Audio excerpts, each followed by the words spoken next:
projet est nouveau, en fait. Chaque film apporte son histoire, son univers. Et donc, je n'aborde les choses jamais de la même manière.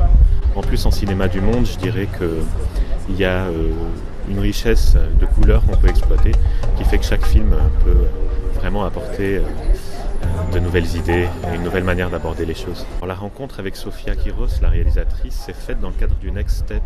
C'est un dispositif qui est mis en place par la Semaine de la Critique en partenariat avec la SACEM. C'est son premier film et elle voulait accorder une part importante au son, mais notamment au son d'ambiance, au sound design et au montage son. Et du coup, la partie à l'image, on a beaucoup discuté pour arriver quand même à une formule qui soit la plus intéressante possible en termes d'apport musical. Et je dirais qu'il y a deux axes qu'on a développés dans le film.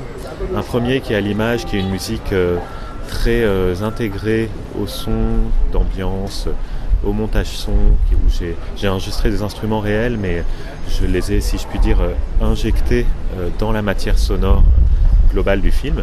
Et ça crée des ressorts de tension et ça raconte des choses que le son en lui-même ne raconte pas par ailleurs. Donc la musique joue un rôle important, très intégré à l'image, mais à un moment j'ai également dit à Sofia, que penses-tu d'avoir un thème musical emblématique qui soit le thème du film?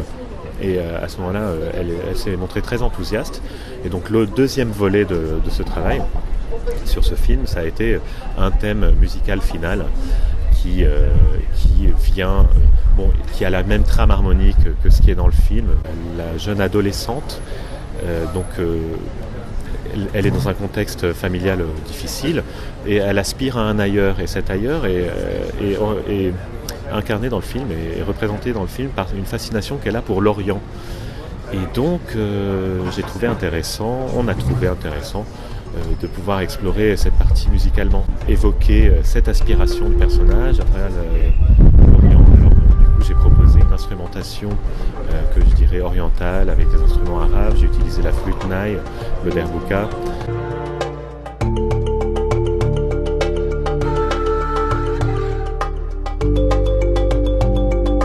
Quelques sonorités latino-américaines, mais avec des timbres orientaux.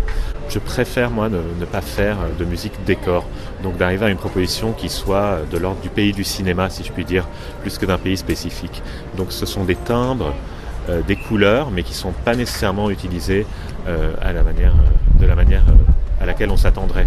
C'est une musique que je qualifierais d'organique, et c'est une musique qui, je pense, à plein d'égards, apporte des émotions évidemment qui ne sont pas forcément visibles à l'image et qui enrichissent le registre émotionnel du film.